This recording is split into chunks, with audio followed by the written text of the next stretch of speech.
سبيل الدموع سبيل مريح، تنهد يا صاحي كي تستريح، وبث الدعاء الخفي الصريح، يسعك الفضاء الرحيم الفسيح. سبيل الدموع سبيل مريح. واحلل عقدة من لساني يفقهوا قولي. سبحانك لا علم لنا إلا ما علمتنا إنك أنت العليم الحكيم. برادران اسلام، واجب الاحترام بزرگوں، دوستوں اور بھائیوں، اللہ تبارک و تعالیٰ کے کلام مقدس میں سے ایک آیت اور آقا انعامدار خاتم الانبیاء حبیب کبریا حضرت محمد مصطفیٰ صلی اللہ علیہ وسلم کے فرامین میں سے 2 حدیثیں تلاوت کی ہیں. دعا فرمائیں اللہ تبارک و تعالیٰ اس عاجز کو صحت عافیت قابلہ اور حق بات بیان کرنے کی توفیق عطا فرمائیں. اللہ تبارک و تعالیٰ آپ کو سمجھنے کی، مجھے سمجھانے کی، اور اس کے بعد ہم سب کو مل کر حق پر چلنے کی توفیق عطا فرمائیں. پروردگار عالم تمام آنے والوں کی حاضری، حج، زیارت، عبادت منظور و مقبول فرمائیں. میں نے کل کے معروضات میں عرض کیا تھا کہ الحمدللہ ہم سب لوگ جو ہیں اپنے آپ کو اہل سنت والجماعت کہلاتے ہیں.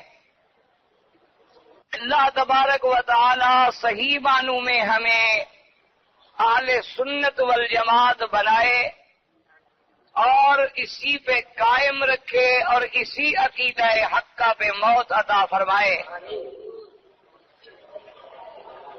اور چند بھائیوں نے مختلف باتیں بھی لکھی ہیں، لیکن ہر بات کا ہر مسئلے میں اور ہر جگہ جواب جو ہے بڑا مشکل ہو جاتا ہے. جیسے ابھی کسی نے لکھا تھا کہ جی 11ویں کے بارے میں کیا فیصلہ مسئلہ ہے. اسی طرح ایک ساتھی نے کہا جی علم غیب کے بارے میں بھی پھر آپ مزید کچھ روشنی ڈالیں. اسی طرح چند ساتھیوں نے لکھا کہ جی مسئلہ حیات کے بارے میں انبیاء علیہم الصلوۃ والسلام کی، اس کے بارے میں بھی آپ روشنی ڈالیں. بہرحال آپ دعا کریں اللہ مجھے ہمت دے، توفیق دے، تو میں سب باتیں خدا کرے عرض کر سکوں. موٹی بات میں نے آپ کو سادہ لفظوں میں جو عرض کی تھی، اگر ایک بات کو بھی آپ یاد رکھ لیں تو اس سے اللہ کی رحمت سے کئی مسئلے خود بخود حل ہو جائیں گے. کل میں نماز پڑھ رہا تھا عشاء کی، تو ایک کوئی حاجی صاحب تھے، بہرحال میں نے دیکھا نہیں کون تھے، بڑا بیچارہ جوش میں آ کے دوسرے کو کہہ رہا تھا کہ بھئی اب ہم کیا کریں، کوئی مولوی کچھ کہتا ہے، کوئی مولوی کچھ کہتا ہے. ایک مولوی کی بات سنو تو کچھ کہتا ہے، دوسرے مولوی کی بات سنو تو کچھ کہتا ہے، تیسرے مولوی کی بات سنو تو کچھ کہتا ہے. بس یہ تو ہمیں ایسے پاگل بنا دیتے ہیں، ہم کس کی بات مانیں اور کس کی بات نہ مانیں. ہم لوگ مجبور ہو گئے ہیں، جس مولوی کی بات سنتے ہیں وہ کہتا ہے میں ٹھیک کہہ رہا ہوں. دراصل یہ بھی ایک شیطانی وسوسہ ہے، شیطانی حملہ ہے جو انسان کو دین سے دور کرنے کے لیے شیطان نے دماغوں میں ڈالا ہے کہ جی مولوی مختلف بات کرتے ہیں، ہم کس مولوی کی مانیں. آج اللہ کے کعبے میں چلو ہم ایک فیصلہ کرتے ہیں. الحمدللہ اللہ نے آپ کو بھی کعبہ نصیب کیا، مجھے بھی نصیب کیا. اس سے بڑی کوئی اچھی جگہ تو دنیا میں ہو نہیں سکتی. آج ہم مل کے ایک فیصلہ کرتے ہیں محبت سے، پیار سے. جن جن مسئلوں میں مولوی لڑتے ہیں وہ کچھ کہتا ہے وہ کچھ کہتا ہے، ان کو آپ رہنے دیں۔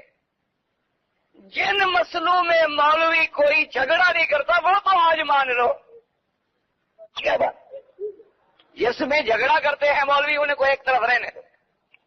آج تک کسی مولوی نے کہا ہے کہ نماز نہ پڑھو؟ کسی نے روکا ہے؟ کسی جماعت کا مولوی نے؟ تو کیا سارے مسلمان نمازی ہیں؟ تو پھر مولوی کے جھگڑے والی بات کہا گئی؟ کسی مولوی نے منع کیا ہے کہ رمضان کا روزہ نہ رکھو؟ تو جو لوگ روزہ نہیں رکھتے ان کو مولویوں کے جھگڑے نے کہاں روکا ہوا ہے؟ کسی مولوی نے کہا ہے کہ زکوٰۃ نہ دیا کرو؟ کسی مولوی نے کہا ہے کہ حج نہ کیا کرو؟ اچھا آپ اتنے حاجی ماشاءاللہ بیٹھے ہیں، بتائیں کسی مولوی نے کہا داڑھی مڈایا کرو؟ کہا ہے؟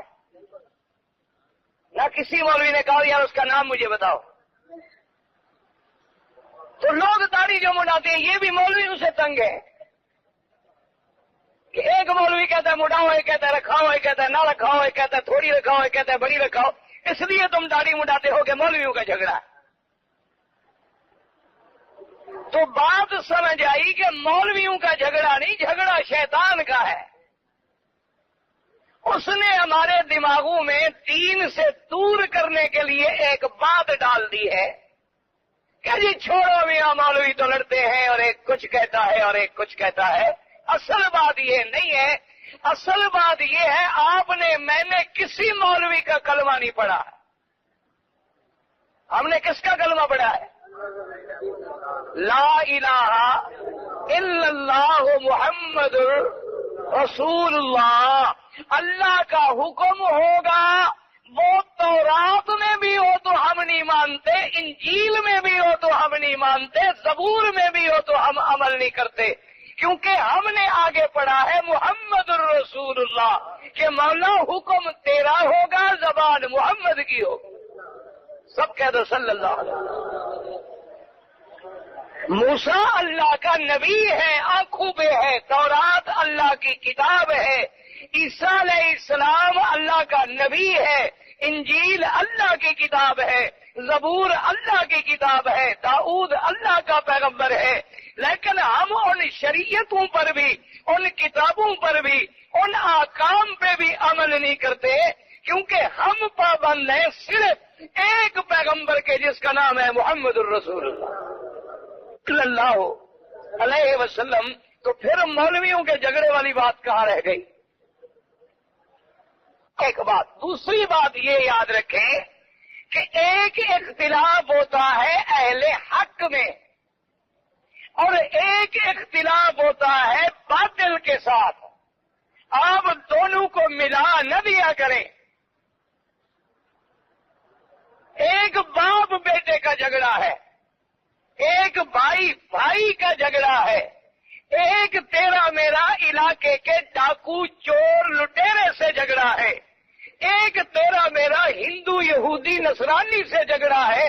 جھگڑوں میں فرق ہے کہ نہیں؟ ہر جھگڑے میں، ہر اختلاف میں ایک فرق ہے۔ جھگڑا تو باپ بیٹے میں بھی ہو جاتا ہے، میاں بیوی میں بھی ہو جاتا ہے، بھائی بھائی میں بھی ہو جاتا ہے۔ جھگڑا علاقے کے سماج دشمن عناصر سے بھی ہوتا ہے، ڈاکو سے بھی ہوتا ہے، لٹیرے سے بھی ہوتا ہے، قاتل سے بھی ہوتا ہے، اور ایک جھگڑا ہمارا ہندو سے ہے، یہودی سے ہے، نصرانی سے ہے، سکھ سے ہے، وہ کفر اور اسلام کی جنگ ہے، وہ ہمارے معاشرے کی امن کی جنگ ہے۔ یہ گھر کے جھگڑے جو ہیں یہ برادری کی جنگ ہے۔ ان میں جیسے فرق ہے اسی طرح سمجھے کہ علماء حق میں بعض فروعی مسئلوں پہ اختلاف ہے، ان سب پہ اللہ کروڑوں رحمتیں کرے۔ ایک بات امام ابو حنیفہ رحمت اللہ علیہ نے دین کی سمجھی اور ہمیں بتلا دی، ایک بات امام شافعی رحمت اللہ علیہ نے سمجھی اور ہمیں بتلا دی، اسی بات کو امام مالک رحمت اللہ علیہ نے سمجھا تو ہمیں بتلا دیا، اسی بات کو امام احمد ابن حنبل رحمت اللہ علیہ نے سمجھا تو ہمیں سمجھا دیا. ہمیں اتفاق سے جس امام کی کتابیں پڑھنے کا موقع ملا ہم اس کو زیادہ ترجیح دیتے ہیں، لیکن باطل یا غلط کسی کو نہیں کہتے ہیں. جیسے اپنے باپ کو آدمی زیادہ عزت دیتا ہے، یہ ضروری نہیں کہ تیرے باپ کی بے عزتی بھی کرے. میں نے ایک استاد سے دین پڑھا ہے، ایک استاد سے قرآن و حدیث پڑھی ہے، تو اس کی عزت میں زیادہ کروں گا کہ نہیں کروں گا؟ اس کا مطلب یہ تو نہیں کہ باقی لوگوں کو میں عالم بھی نہ مانوں. اسی طریقے سے اور ایک جھگڑا ہے اسلام کا کفر سے، ایک جھگڑا ہے باطل فرقوں سے، مشرک سے، کافر سے، قبر پرست سے، اہل بدعت سے، اہل رفض سے، خوارج سے، جہمیہ سے، کرامیہ سے، جبریہ سے، قدریہ سے، فرقہ باطل سے. وہ ہمارے دین کے اصولوں کا جھگڑا ہے. وہاں ہم نے کیا دیکھنا ہے؟ ایک اللہ کا قرآن اور دوسرا فرمان محمد مصطفیٰ صلی اللہ علیہ وسلم. اب مولوی مکی ہو، مولوی مدنی ہو، مولوی عربی ہو، مولوی اجمی ہو، مولوی سندھی ہو، پنجابی ہو، افغان ہو، پٹھان ہو، ہندی ہو، بنگالی ہو، برمی ہو، کوئی بھی ہو، سنیں گے سب کی اور پرکھیں گے کس پر؟ اللہ کے قرآن پر اور حدیث محمد مصطفیٰ صلی اللہ علیہ وسلم. اللہ تبارک و تعالی آپ کو بھی اور مجھے بھی حق سمجھنے کی اور پرکھنے کی اور عمل کرنے کی توفیق. میرے پاک نبی نے جب بھی نام لوں تو دروشی پڑھ لیا کریں اور مہربانی کریں یہ دروشی پڑھا بیٹھ جائیں، جلدی سے بیٹھ جائیں، کھڑے نہ رہا کریں. میں روز کہتا ہوں، آپ بھی روز نہیں مانتے. ماشاءاللہ آرام سے بیٹھ جائیں، اللہ کا حرم ہے، ہوا آنے دیں. اب تو میرے آقا نے ایک بات فرمائی ہے، آپ اس کو یاد کر لیں اور دماغ میں رکھ لیں. میرے پاک نبی نے فرمایا کہ پہلی امتیں 72 فرقوں میں بٹ گئی اور میری امت آخری امت سب سے بڑی امت جو ہے، فرمایا یہ 73 فرقوں میں تقسیم ہو جائے گی، 73 ٹکڑے بن جائے گی، 73 قسم بن جائے گی. اور فرمایا تمام کے تمام ٹکڑے، تمام کے تمام فرقے جہنم میں جائیں گے، صرف ایک فرقہ ہے جو جنت میں جائے. حضور نے فرمایا کہ میری امت جو ہے وہ کتنے ٹکڑے بن جائے گی؟ 73. ستفترق امتی علی 73 فرقۃ. فرمایا کلہم فی النار، اور سب کے سب جہنم کی آگ میں ہوں گے، الا واحدہ، ایک فرقہ ہے جو کامیاب ہوگا، جو جنتی ہوگا، جو حق والا ہوگا. صحابہ نے پوچھا حضور ہمیں بتائیں کہ اس حق والے فرقے کو ہم کیسے پہچانیں؟ اب میرے پاک نبی نے 2 لفظ فرمائے، ان 2 لفظوں کو یاد رکھے تاکہ آپ کو اہل سنت والجماعت کی بات سمجھ آئے. آپ نے فرمایا الا ما انا علیہ واصحابی، وہ فرقہ کامیاب ہوگا جو میرے طریقے پر ہے اور میرے صحابہ کے طریقے پر ہے. حالانکہ حضور فرما دیتے جو میرے طریقے پہ ہے تو بات کافی تھی، حضور کا طریقہ کوئی تھوڑا ہے. لیکن کتنی وضاحت کر دی حضور نے کہ جس پہ میں ہوں الا ما انا علیہ، جس پہ میں ہوں اور میرے صحابہ ہیں، یعنی جس نے میرا اور میرے صحابہ کا دامن پکڑ لیا وہ تو جہنم کی آگ سے نکل گیا، گمراہی کے فتنے سے نکل گیا اور تباہی ہلاکت سے بچ گیا اور جنت میں پہنچ گیا. اور جس نے میرا اور میرے صحابہ کا دامن نہیں پکڑا وہ ہلاک ہو گیا، برباد ہو گیا، گمراہ ہو گیا، وہ جہنم میں جائے گا، جنت میں نہیں جائے گا. اب جناب صاحب کا کل والی بات کو ذرا دماغ میں دوہرا لیں. کل میں نے کیا عرض کیا تھا کہ اہل سنت کون ہوگا جو چلے گا کس کے طریقے پر؟ ہاں جی، لفظ سنت ہے، یاد رکھو، اہل سنت کا لفظ ہے. سنت کے لفظ میں بڑی حکمتیں ہیں. اہل سنت جو میرے مدنی کے طریقے پہ چلے گا. اور والجماعت سے کیا عرض کیا تھا؟ جو صحابہ، والجماعت سے مراد کون سی جماعت ہے؟ صحابہ کی جماعت. اب یہاں حضور نے کیا فرمایا؟ جو میرے طریقے پہ اور جو میرے صحابہ کے طریقے پہ چلے گا وہ اہل سنت والجماعت بھی بنے گا، کامیاب بھی ہوگا، جنتی بھی ہوگا اور نجات بھی پائے گا. ورنہ اس کے علاوہ جو ہے ہلاکت ہے، بربادی ہے، جہنم ہے، تباہی. ایک بات یہ دماغ میں رکھ لیں، اب کتنی مسئلے جو ہیں وہ خود بخود حل ہو گئے کہ ایک آدمی 11ویں کرتا ہے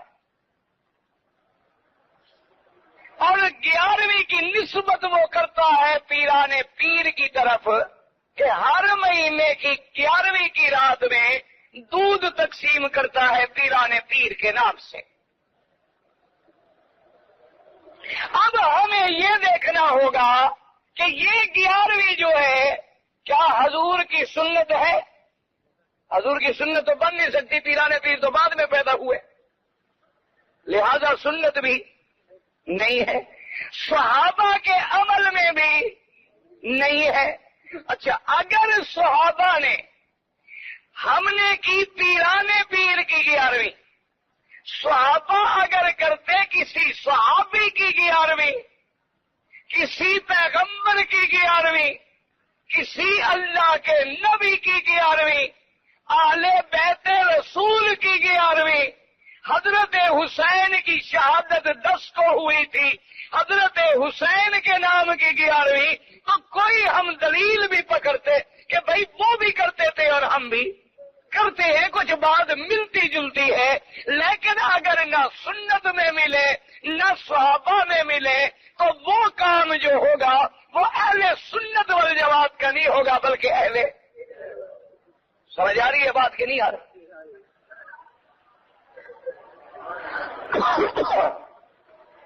اللہ تبارک و تعالی، اب دیکھیں جی مثال کے طور پر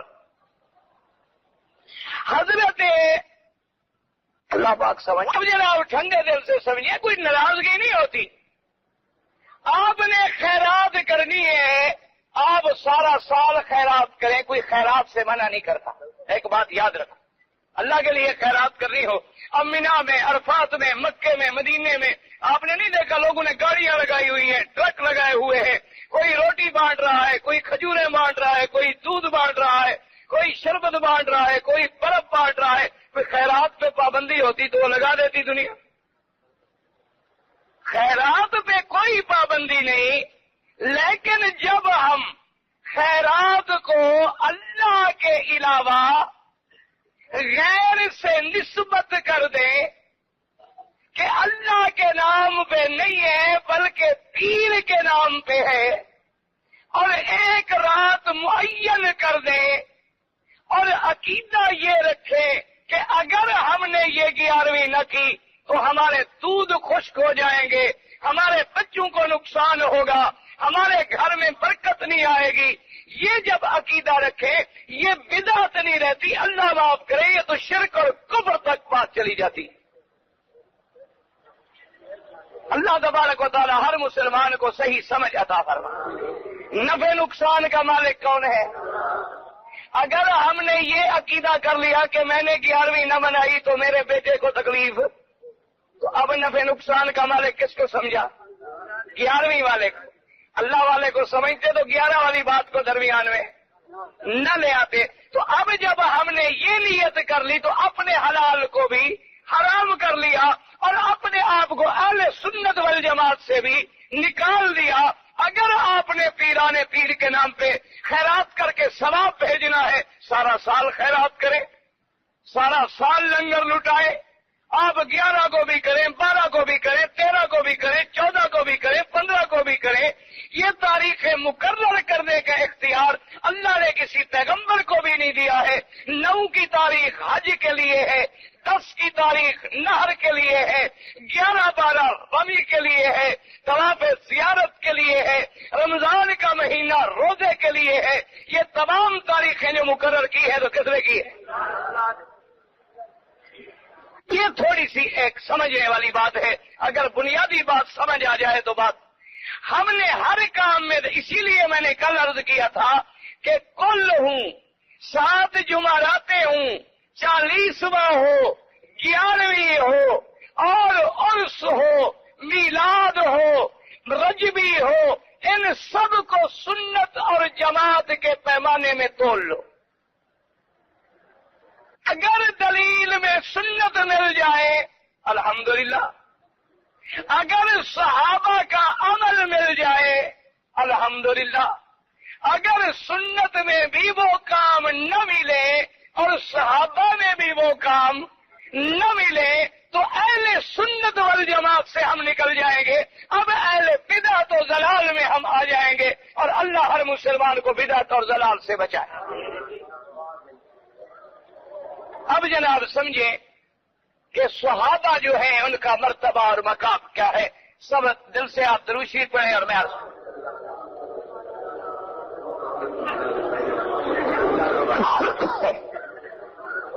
ایک بات مقام صحابہ دماغ میں رکھیں، دوسری بات یہ دماغ میں رکھیں کہ سب سے زیادہ مخالفت جو ہے دنیا میں صحابہ کی کیوں کی جا رہی ہے، وجہ کیا ہے اور اس کا سبب کیا ہے۔ 2 باتیں دماغ میں رکھ لیں تاکہ اہل سنت والی بات بھی سمجھ آ گئی تو بل جماعت جو ہے آپ کو وہ بھی سمجھ آ جائے۔ سب سے پہلے صحابی کس کو کہتے ہیں یہ بات سمجھیں۔ جس آدمی نے حالت ایمان کے ساتھ میرے مدنی پاک کی زیارت کی ہو یا ایک لمحے کی صحبت ملی ہو، وہ بن جاتا ہے کیا؟ صحابی۔ اب اس کے مرتبے کو سوچیں کہ ساری دنیا کے اولیاء اللہ، ساری دنیا کے اولیاء غوث کتب ابدال اگر ایک پلڑے میں ہوں اور ایک میرے مدنی کا صحابی ایک پلڑے میں ہو تو صحابی کے شان کا مقابلہ نہیں کر سکتے۔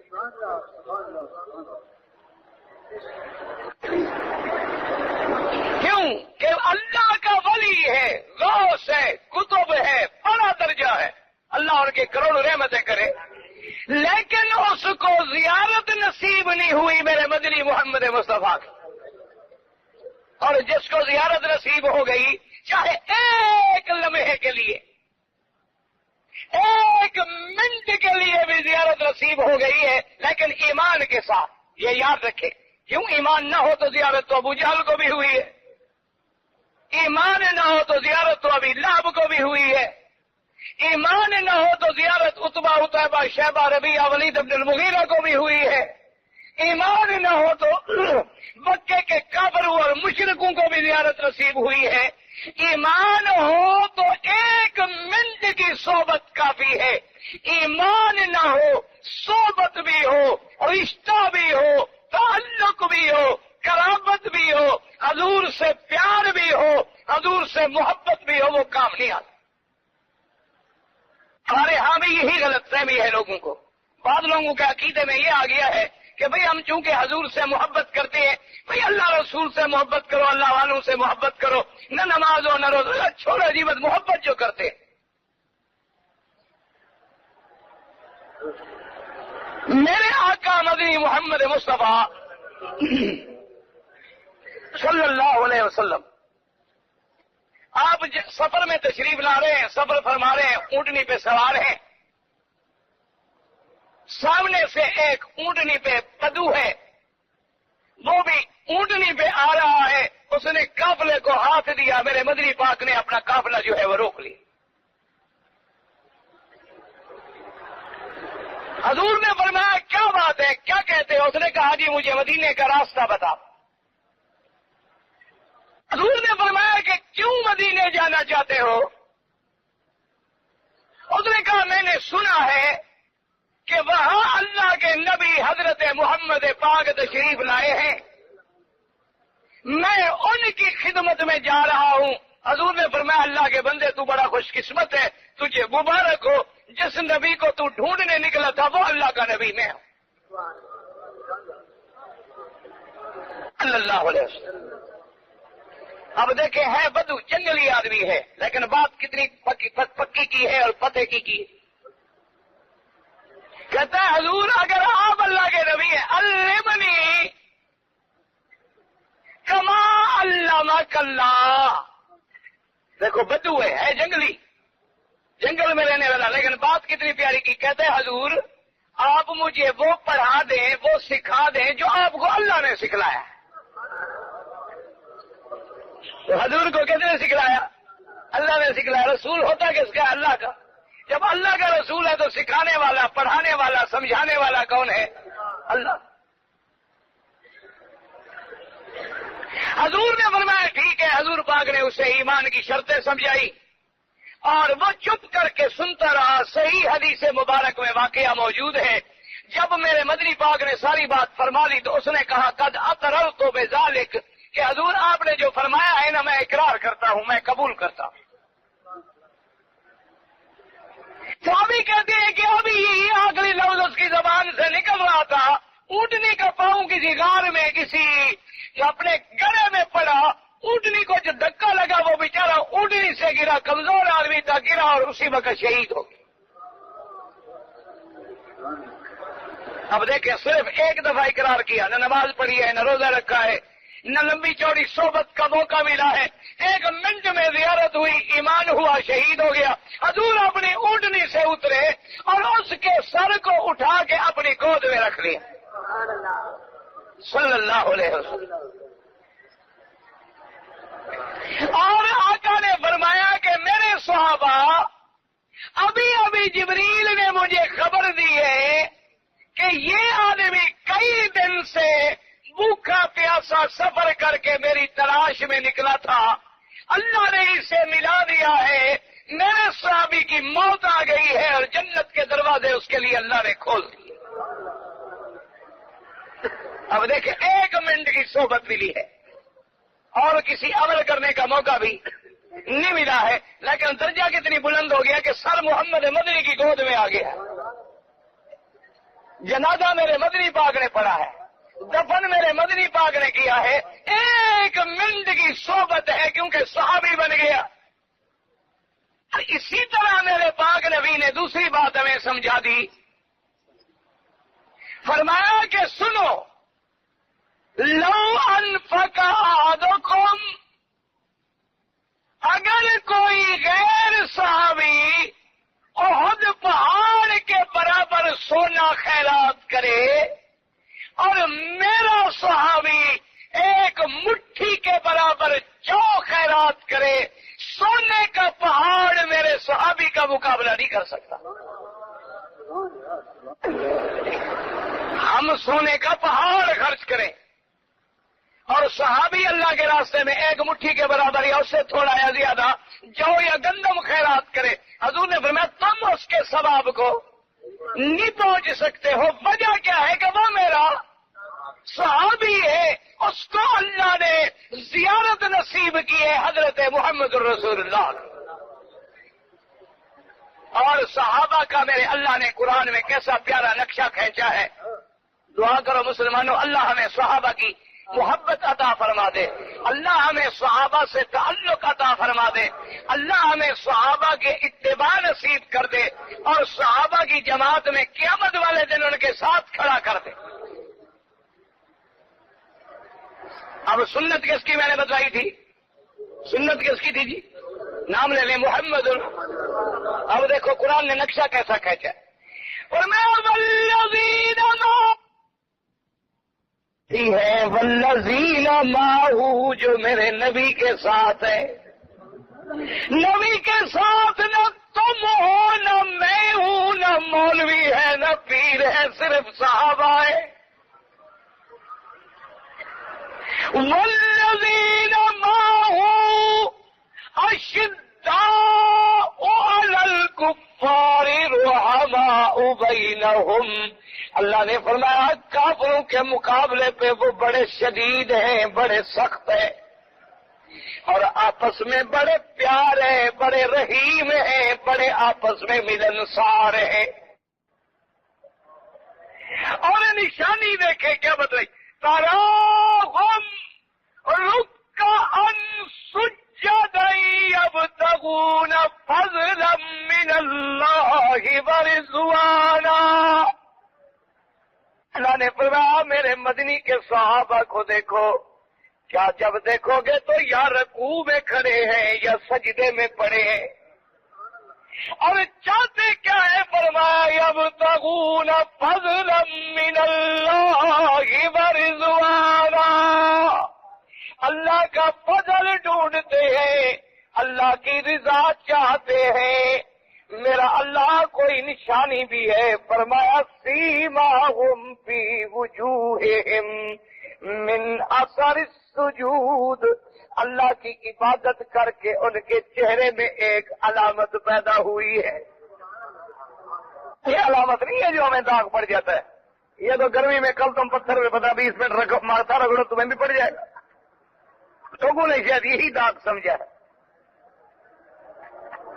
اور نہ ان کے علامت ہے عبادت کی،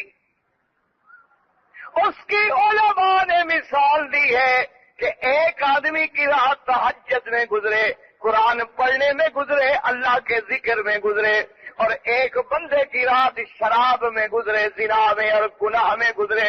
صبح کو اٹھو تو دونوں کے چہرے واضح نظر آئیں گے، ایک پہ اللہ کی رحمت برستی ہوگی، دوسرے پہ اللہ کی لعنت برستی ہوگی۔ آپ تجربہ کر، صبح اٹھے نمازی کا چہرہ دیکھو، عابد کا چہرہ دیکھو، عالم کا چہرہ دیکھو، متقی کا چہرہ دیکھو، اس کے مقابلے پہ ڈاکو لٹیرے شرابی زانی کا چہرہ دیکھو، اس کے چہرے پہ کوئی کشش نہیں ہوگی، چمک نہیں ہوگی، نور نہیں ہوگا، پھیکا چہرہ ہوگا، چاہے کتنا خوبصورت بندہ کیوں نہ ہو، اور ادھر عابد ذاکر چاہے سیاہ رنگ کا کیوں نہ ہو۔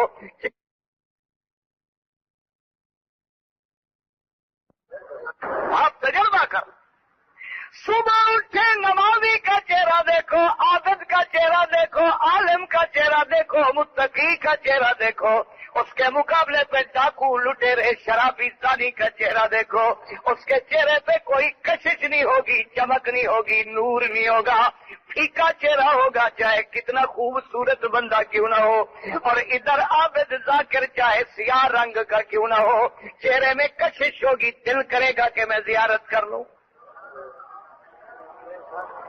یہ ان میں اثر تھا، اور فرمایا ذالک مثلہم فی التوراۃ ومثلہم فی الانجیل،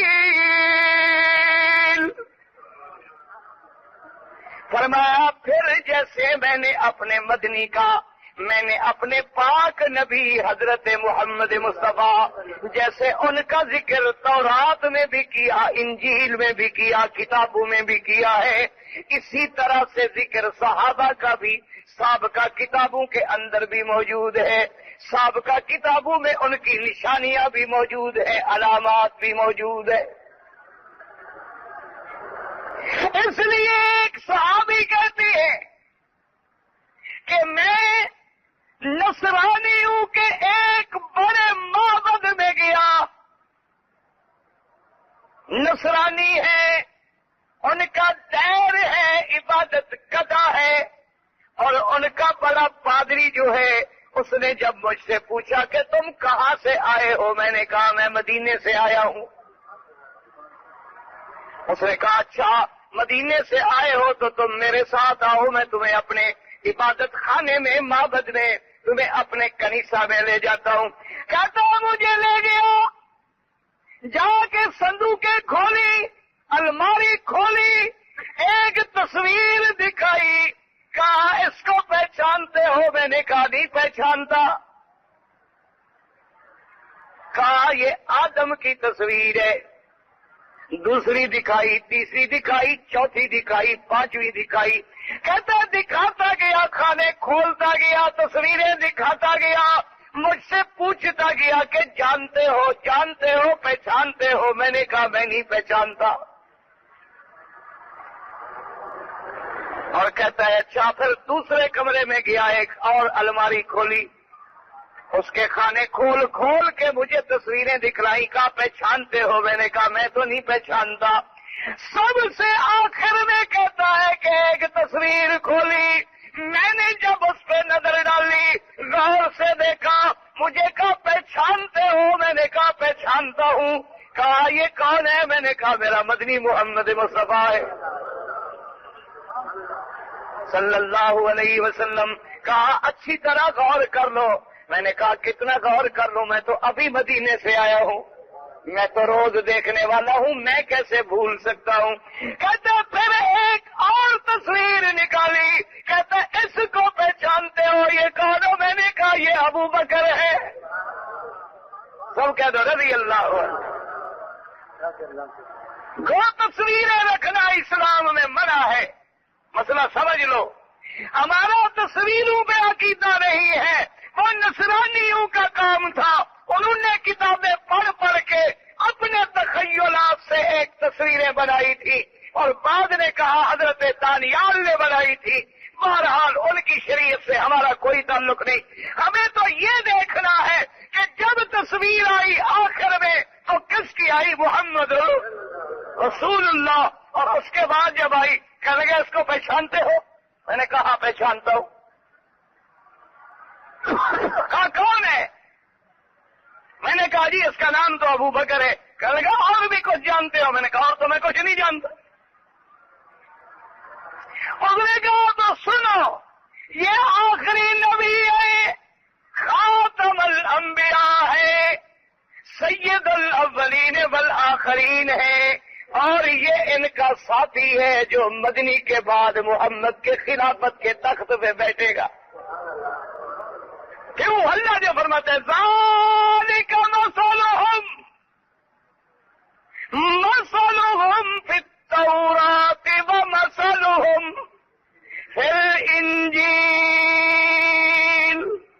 تو وہاں بھی ترتیب کیسی ہے؟ نبی کے بعد ابو بکر ہے، اور میرے مدنی کا پیارا فرمان ہے جو سونے کے پانی سے لکھا جائے.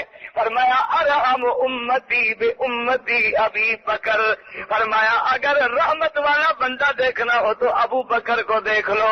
واشدہم بالاسلام عمر. اور فرمایا اسلام میں اگر کوئی سخت بندہ دیکھنا ہو تو عمر کو دیکھ لو. اور فرمایا اکثرہم حیاء عثمان. اور حیا کا پتلا دیکھنا ہو تو میرے عثمان کو دیکھو. وَأَقْضَاهُمْ علی. اور فرمایا فیصلہ کرنے والا دیکھنا ہو تو پھر علی کو دیکھو. سب کہہ دو رضی اللہ عنہم. اب میرے نبی نے بھی کیسے نمبر لگایا؟ اشد ارحم بے امتی ابی.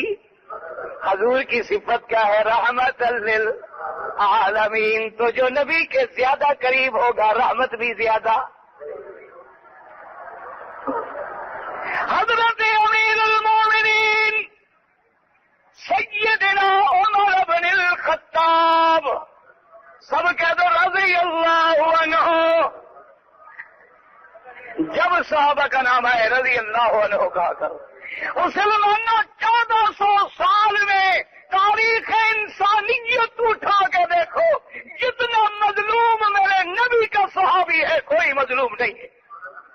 اور جن صحابہ نے اپنے وجود کے ٹکڑے کر دیے، جنہیں انگاروں پہ لٹایا گیا، جنہیں سولیوں پہ لٹکایا گیا، جن کی بہو بیٹیوں کو اونٹوں سے بندھوا کے ٹکڑے ٹکڑے کر دیا گیا، جنہوں نے اپنا بدن نبی کے سامنے ڈھال بنا دیا، جنہوں نے اپنے بدن کو دین پہ قربان کر دیا، وہ جب زندہ رہے کفر کا مقابلہ کر کے مارے کھاتے رہے. اور آج 1400 سال گزر گئے، آج بھی دنیا نے نہیں بخشا تو اصحاب رسول کو نہیں بخشا.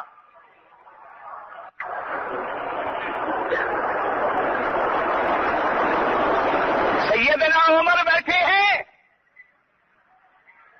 سیدنا امیر المومنین عمر، سب کہہ دو رضی اللہ عنہ، عمر ہے، پتہ ہے کون ہے عمر؟ میرے نبی نے فرمایا عمر، اللہ نے نبوت کا دروازہ بند کر دیا ہے کہ میرے بعد کوئی نبی نہیں آئے گا، اگر نبوت کا دروازہ کھلا ہوتا تو اللہ تجھے بھی نبوت سے سربراہ کروا دیتا۔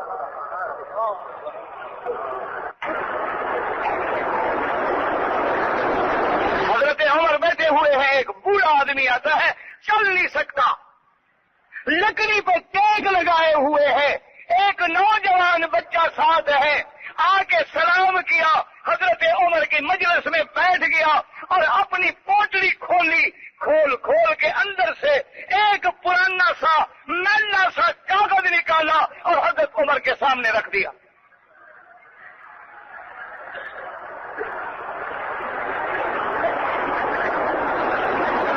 حضرت عمر کے سامنے رکھ دیا۔ حضرت عمر نے جب اس کاغذ کو دیکھا رونے لگ گئے، آنسو بہنے لگ گئے اور فرمایا لال عمر ولال ابن ہی، لال عمر ولال ابن ہی، لال عمر ولال ابن ہی، نہ عمر کا کچھ ہے، نہ عمر کے بیٹے کا کچھ ہے، نہ عمر کا کچھ ہے، نہ عمر کے بیٹے کا کچھ ہے۔ روتے جا رہے ہیں، چہرہ متغیر ہوتا جا رہا ہے اور یہ بات زبان پہ جاری ہے۔ اللہ تبارک و تعالیٰ سے دعا کریں اللہ ہمیں صحیح معنوں میں دین کی سمجھ عطا فرمائے۔ اللہ کی توحید میں اتنے ڈاکے ڈالے گئے کہ جیسے اللہ کے کعبے کا طواف ہے، تیرے ملک میں قبروں کا طواف ہے، جیسے مینا میں اللہ کی قربانی ہے، تیرے ہاں قبروں پہ قربانی ہے، جیسے اللہ کی منت ہے، تیرے ہاں 11ویں والے کی منتیں ہیں، جیسے اللہ سے مانگتے ہیں، تیرے ہاں داتا اور شہباز کلندر سے مانگتے ہیں۔ اور سنت میں اتنے جھگڑے ڈالے گئے، سنت چھپ گئی، ہر جگہ بدعت آ گئی اور صحابہ پہ اتنا ڈاکہ ڈالا گیا کہ آج دنیا پوچھتی ہے کہ صحابہ مسلمان بھی تھے۔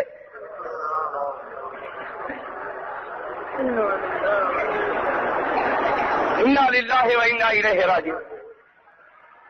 نہ ایمان سے کہو مسلمانوں، کعبے کا طواف تم نے کیا ہے کہ نہیں کیا؟ کہہ دو الحمدللہ، اللہ نے کعبے کے طواف کرایا ہے۔ اچھا ایمان سے کہو کعبے کے سوا مدنی پاک کے روزے کا بھی طواف ہے؟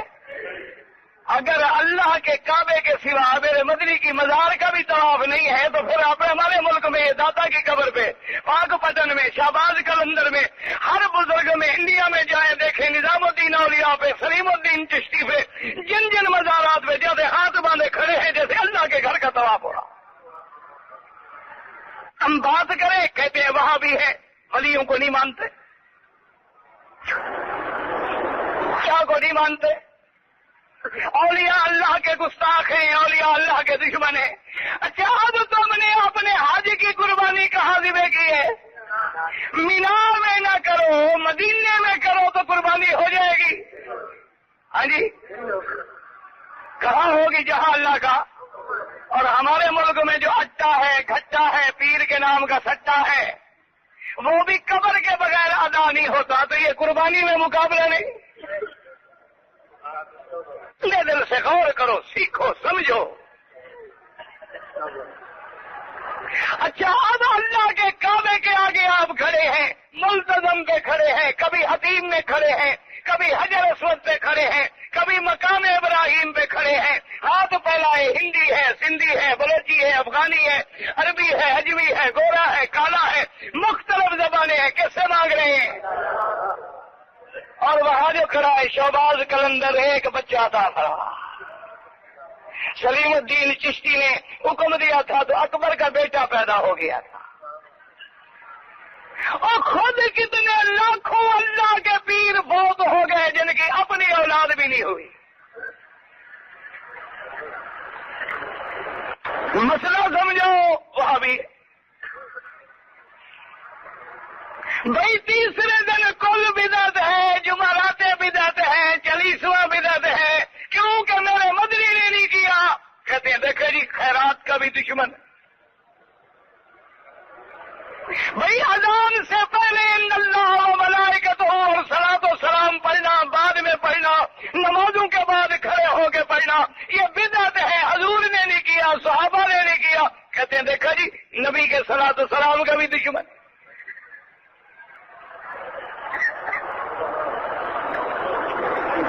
اور جب صحابہ کا نام لو اور دشمن صحابہ کو تو چھوڑو ایک طرف، تمہارے اہل سنت والجماعت کے لوگ بھی اپنے آپ کو اہل سنت کہلانے والے، اپنے آپ کو بڑے بڑے اسکالر اور لیڈر اور عالم کہلانے والے، انہوں نے بھی اپنی کتابوں میں صحابہ کو معاف نہیں کیا.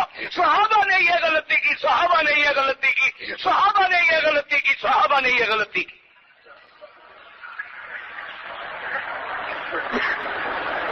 کس بات کو روئے میرے عزیز اور کیا کیا عرض کرے. ہم تو اس لیے میں تو ہمیشہ حاجیوں کو ایک مشورہ دیا کرتا ہوں کہ مکہ مدینے میں آئے ہو 2 رکعتیں نماز پڑھ کے اللہ کے آگے رو کے دعا کرو، میرا اللہ تیرا دین مکے میں آیا تھا، مدنی لایا تھا، تو نے بھیجا تھا، تو اپنے گھر میں ہمیں لے آیا ہے، مہربانی کر ہمارے سینے کھول کے ہمیں وہی دین نصیب فرما. یہ دعا مانگو گے انشاءاللہ کفر اور بدعات کے اندھیرے چھٹ جائیں اور صحیح دین اللہ کی رحمت سے سمجھ آئے گا. اب دیکھیں حضرت عمر بیٹھے رو رہے، جب ہوش آیا، جب طبیعت ٹھیک ہو گئی، اے میرے عزیز کیا کیا بات عرض کروں. اچھا ایمان سے کہیں حاجی آج ایک بات بتا دیں، دل سے پہلے درود شریف پڑھ لیں پھر بتا. اچھا اب جنہوں نے درود شریف پڑھا ہے مہربانی کرے بیٹھ جائیں. اچھا طواف کرنے کے بعد جو آپ نے 2 رکعتیں پڑھی ہیں، تم چاہے کسی جماعت سے حنفی ہو، شافعی ہو، مالکی ہو، حنبلی ہو، اہل حدیث ہو، دیوبندی ہو، بریلوی ہو، کوئی ہو، جھگڑے ختم. سب نے طواف کرنے کے بعد الحمدللہ 2 رکعتیں جو ادا کرتے ہو کہاں کرتے ہو؟ ہاں جی. اچھا اگر تمہارا باپ ایک مسجد بنائے نماز پڑھنے کے لیے، مسئلہ بتاؤ سچا سچا، اور تمہارا باپ مسجد بنا کے مر گیا، مسجد موجود ہے، لوگ نماز پڑھتے ہیں، اللہ کرے قیامت تک رہے پڑھتے رہیں گے، ان مسجد میں نماز پڑھنے کا ثواب تمہارے باپ کو بھی ملتا ہے نہیں ملتا؟ ہاں جی ملتا ہے. باپ تو مر گیا لیکن ثواب جب تک مسجد قائم ہے، ثواب جب تک نمازی نماز پڑھے گا ثواب. تیرے باپ کو ثواب ملتا ہے. یہاں تو نے غور نہیں کیا کہ مدنی پاک نے طواف کر لیا، صحابہ سے پوچھا کہ 2 رکعت کہاں ادا کریں؟ حضور نے فرمایا مشورہ دو، اللہ کا کعبہ تو سارا کعبہ ہے، حرم تو سارا حرم ہے، حرم کا ذرہ ذرہ جو ہے محترم ہے. اب میں مشورہ کرنا چاہتا ہوں تاکہ 2 رکعت طواف والی جو ہے وہ ہم کہاں ادا کریں تاکہ آئندہ میری امت کو بھی تکلیف نہ ہو، اور ایک بات واضح بھی ہو جائے کہ امت کو 2 رکعتیں کہاں پڑھنی ہے.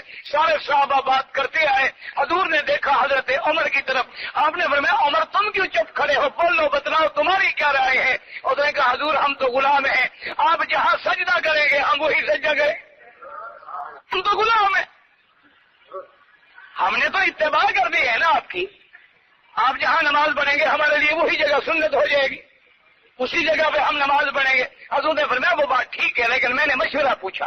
حضرت عمر نے عرض کیا، اس نے کہا اگر مشورہ پوچھتے ہو تو پھر میرے دماغ میں تو ایک بات آتی ہے کہ جس پتھر پہ آپ کے ابا آپ کے دادا حضرت ابراہیم الخلیل نے کھڑے ہو کے کعبہ بنایا تھا نا، اسی پتھر کے پیچھے آپ مصلی بنا تاکہ کعبے کی یاد بھی باقی رہے، ابراہیم کی یاد بھی باقی رہے. ابھی یہ فیصلہ ہوا، حضور غور کر رہے ہیں، اللہ نے حکم بھیجی وَاتَّخِذُوا مِن مَّقَامِ إِبْرَاهِيمَ مُصَلًّى. اللہ نے فرمایا جبریل جا کے میرے مدنی سے کہہ دو کہ عمر نے جو زمین پہ فرش پہ فیصلہ کیا میں نے عرش پہ منظور کر لیا. اب مقام ابراہیم کے مشورے دینے والا عمر ہے، قیامت تک حاجی آئے گا اللہ کا طواف کر کے جب 2 رکعت پڑھے گا تو ثواب بھی حضرت جائے گا کہ نہیں جائے گا؟ تیرے باپ کو ثواب مسجد کا جاتا ہے، عمر کو نہیں جاتا. اور جس کو ثواب بھیجنے کے لیے 20-20 لاکھ آدمی کھڑا ہے، طواف میں دھکے کھا رہے ہیں، گر رہے ہیں، لوگ اوپر چڑھ رہے ہیں، لیکن حاجی کہتے ہیں کسی طرح واتخذوا من مقام ابراہیم مصلی، اور اللہ نے بھی اسی کو نشانی بنا دیا، فرمایا اول بیت وضع للناس للذی ببکۃ مبارکا وہدی للعالمین فیہ آیات بینات مقام ابراہیم۔ آج یہ مقام ابراہیم تمہیں ملا تو عمر کے صدقے میں ملا، حضرت عمر کے مشورے میں ملا، ان کی رائے میں ملا، ان کی تجویز میں ملا۔ اللہ نے فیصلہ کر دیا تھا کہ میرا امیر المومنین عمر، سب کہہ دو رضی اللہ عنہ، اگر دائیں نظر ڈالو تو صحابہ، بائیں نظر ڈالو تو صحابہ، نیچے نظر ڈالو تو صحابہ، اوپر نظر ڈالو تو صحابہ۔ نہیں سمجھ آئی بات؟ دائیں نظر ڈالو غار ثور پہ نظر ڈالو، ہجرت کی رات پہ نظر ڈالو تو غار میں کون نظر آتا ہے؟ مدنی کے ساتھ کون ہے؟ ہاں جی، مقام ابراہیم پہ نظر ڈالو تو کون نظر آتا ہے؟ ہاں جی، حضرت عمر۔ اور کعبے کے اوپر چھت پہ نظر ڈالو تو حضرت بلال۔ کون نظر آتا ہے؟ حضرت بلال نظر آتا ہے۔ سب کہہ دو رضی اللہ عنہم۔ یعنی دائیں نظر ڈالو، بائیں نظر ڈالو، آگے نظر ڈالو، پیچھے نظر ڈالو۔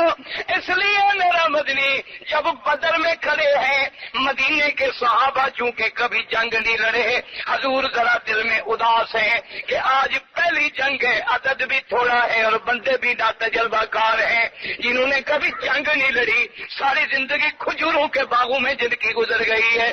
حضور اداس کرے، انصار کا سردار حضرت سعد اٹھتے ہیں اور کہتے ہیں میرا مدنی لسنا اصحاب موسیٰ۔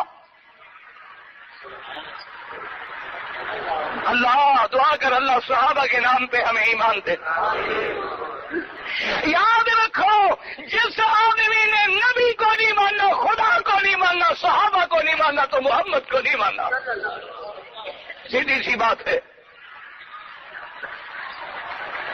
خدا نبی کے فرمان کے بغیر قرآن سمجھ نہیں آتا، اور نبی کا فرمان صحابہ کے بغیر سمجھ نہیں آتا۔ اللہ نے اپنے قرآن کا نمونہ محمد کو بنایا، محمد نے اپنے عمل کا نمونہ صحابہ کو بنایا، تب ہی تو مکمل ہوگا نا۔ الا ما انا علیہ اصحابی۔ اب دیکھیں جناب، اللہ تبارک و تعالیٰ کی شان نے کہا حضور اداس نہ ہو، ہم کوئی موسیٰ علیہ السلام کے ساتھی نہیں ہیں کہ کہہ دیں گے اذهب انت وربک فقاتلا، کہ تم جانو تمہارا خدا جاننے۔ نحن اصحاب محمد، ہم تو نبی مدنی کے صحابی ہیں، تمہارے آگے کٹیں گے، تیرے پیچھے کٹیں گے، تیرے دائیں کٹیں گے، تیرے بائیں کٹیں گے، ہماری لاشوں کے ڈھیر لگ جائیں گے، ہم مٹ جائیں گے۔ ہماری لاشوں پہ قدم رکھ کے کوئی آگے بڑھے تو علیحدہ بات ہے، جب تک ایک صحابی زندہ ہے مدنی کی طرف ایک تیر بھی نہیں آنے دیں۔ یہ دیکھو نا، دائیں کون ہیں؟ صحابہ۔ آگے کون ہیں؟ صحابہ۔ ایسے تو نہیں فرما دیا میرے مدنی نے ان اللہ اختارنی ثم اختار لی اصحابی۔ میرے مدنی نے ایسے تو نہیں فرمایا، فرمایا اللہ نے ساری کائنات میں مجھے چن لیا ہے اور میرے لیے میرے صحابہ کو بھی چن لیا۔ اب نبی پہ کوئی اعتراض کرے تو اللہ کے چناؤ میں نقصان آیا کہ نہ آیا؟ اور صحابہ کو کس نے چنا ہے؟ فرمایا ان اللہ اختارنی، اللہ نے مجھے بھی چن لیا ہے اور میرے صحابہ کو بھی میرے لیے چن لیا ہے، ان کو میرا ساتھی بنایا ہے، میرا وزیر بنایا ہے، میرا عزیز اور رشتہ دار بنایا ہے، ان کو بھی میرے اللہ نے چن لیا ہے۔ حضرت عمر رو رہے ہیں، ذرا ہوش آیا، صحابہ نے پوچھا حضرت بات کیا ہے؟ یہ بوڑھا آدمی کون ہے؟ یہ پرانا کاغذ کیا ہے جس کو دیکھتے ہوئے آپ رونے کو ہوش آئی، فرمایا سنو بات یہ ہے، فرمایا کفر کا زمانہ تھا، میں کافر تھا، ابھی حضور کا نبوت کا دور بھی نہیں آیا تھا۔ شام کے علاقے میں تجار کے لیے مکے کے تاجروں کے ساتھ تجارت کے لیے آیا، لمبی بات ہے، واپسی پہ قافلہ مجھ سے پہلے نکل گیا، میں قافلے سے بچھڑ گیا، اور اس زمانے میں قافلے کے بغیر سفر کرنا جو ہے وہ تو اپنے آپ کو موت میں ڈالنے والی بات ہوتی تھی۔ ریت کا سفر ہے، صحرا کا سفر ہے، اکیلا آدمی بھٹک گیا تو گیا۔ فرماتی ہے میں ڈھونڈتا رہا، دوڑتا رہا، پوچھتا رہا، یہی پتا چلا کہ قافلہ تو نکل گیا۔ اچھا اگر قافلہ نکل جائے پھر دوسرا قافلہ تو 4 مہینے کے بعد ملے گا۔ کوئی روز تو قافلے نہیں چلتے تھے، کوئی ٹرینیں تو نہیں چلتی تھی، ہوائی جہاز تو نہیں چلتے تھے، اونٹوں کے قافلے ہوتے تھے۔ فرمایا میں تھک ہار کے ایک دیوار کے نیچے ٹیک لگا کے بیٹھ گیا، مایوس ہو گیا، پریشان ہو گیا کہ اب مکے جانے کی کیا صورت بنے۔ میں اسی پریشانی میں بیٹھا ہوں کہ یہ جو بوڑھا آدمی میرے سامنے بیٹھا ہے یہ وہاں سے گزرا، مجھے دیکھتا رہا، اور اس کے بعد آ کے مجھے اٹھایا اور کہنے لگا کہ بھائی اٹھو میرے ساتھ میرے گھر میں چلو۔ میں نے کہا بھائی تم کون ہو؟ اس نے کہا تو میرے گھر میں تو چلو، دشمن تو نہیں ہوں۔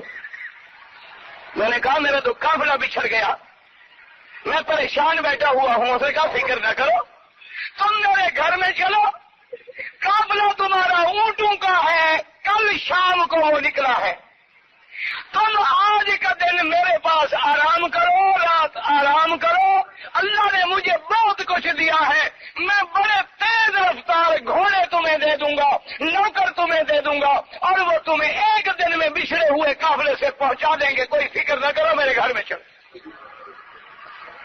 کہتا ہے مجھے گھر لے آیا، میں دل میں بڑا خوش کہ اللہ پاک نے رحمت کر دیا، سبب بن گیا، گھر لے آیا، کھانا کھلایا، بڑا عزت کی تکریم کی، اور رات کو ٹھہرایا، کھانا کھلایا، صبح گھوڑے تیار کیے، تیار ہونے سے پہلے آیا اور آ کے پوچھنے لگا کہ حضرت اب چونکہ آپ جانے والے ہیں، آپ کا نام عمر ہے؟ آپ کا نام عمر ہے؟ میں نے کہا ہاں۔ کہا تم خطاب کے بیٹے ہو؟ عجیب آدمی ہے، میں نے اسے کبھی زندگی میں نہیں دیکھا۔ میں نے کہا ہاں بھائی خطاب کا بیٹا ہوں، بات کیا؟ کہنے لگا قریشی ہو؟ میں نے کہا جی ہاں قریشی بھی ہوں۔ میں نے کہا بات کیا؟ انہوں نے کہا بات کچھ نہیں، یہ سفید کاغذ ہے، اس کاغذ پہ مہربانی کر کے اتنی لکھ دو کہ اس جگہ کے اگر کبھی تم بادشاہ بنو تو میری جائیداد پہ کوئی ٹیکس نہیں لگے گا۔ حضرت عمر فرماتے ہیں میں ہنس پڑا، میں نے کہا میں اونٹ چرانے والا بدو ہوں، میں بادشاہ بنوں گا۔ میں نے کہا جی، انہوں نے کہا چلو بادشاہ جو نہیں بنو گے تو لکھ دینے میں تمہیں تکلیف کیا ہے؟ تو لکھنی سے میں نے نہیں جاتا، انہوں نے کہا میں نے لکھا ہوا ہے دستخط کر دو۔ میں نے دستخط کر دی ہے، میں نے کہا کون سا میں نے بادشاہ بننا ہے، کون سا میں نے اس کو ٹیکس معاف کرنا ہے؟ اس نے کاغذ رکھ لیا، مجھے پہنچا دیا، اور میں آج وہی بوڑھا ہے وہی کاغذ لے کے میرے سامنے بیٹھا، اور آج اسی جگہ کا میں بادشاہ بن کے بیٹھا ہوں۔ اور میں نے اس کو کہا ہے کہ لال عمر ولال ابن ہی، کہ بھائی میں نے تمہیں لکھ تو دیا تھا لیکن میں تو قرآن کے اور اللہ کے نبی کے فرمان کے تابع ہوں، بادشاہی میری ہے، میرے بیٹے کی جائیداد تو نہیں ہے، میں تو اب کچھ نہیں کر سکتا، جو شریعت حکم دے گی وہ پورا ہوگا۔ اس سے پوچھا صحابہ نے تمہیں کیسے پتا چلا؟ اس نے کہا میں نے تورات میں پڑھا۔ اللہم صلی علی محمد وعلی آل محمد وبارک وسلم۔ یا اللہ عالم اسلام پہ اپنی رحمت نازل فرما، یا اللہ ہمیں سب کو توحید کا سپاہی بنا اور سنت نبی کا شہدائی بنا، صحابہ کا ماننے والا بنا، ہماری ظاہری باطنی روحانی جسمانی بیماریاں پریشانیاں دور فرما، یا اللہ ہمیں شرک اور بدعت کے جنگلوں سے نجات عطا فرما، یا اللہ ہدایت نصیب فرما، یا ارحم الراحمین بغیر مانگے سب کی آرزوئیں پوری فرما، یا اللہ کشمیر کو آزادی نصیب فرما، افغانستان اور بیت المقدس کو آزادی نصیب فرما، بابری مسجد کی حفاظت فرما، ربنا آتنا فی الدنیا حسنۃ وفی الآخرۃ وقنا عذاب النار، صلی اللہ تعالی علی خیر خلقہ۔ وہ کچھ کتاب لے کے الحمد لله وحده والصلاة تنهدى يا صاحي كي تستريح وبث الدعاء الخفي الصريح يا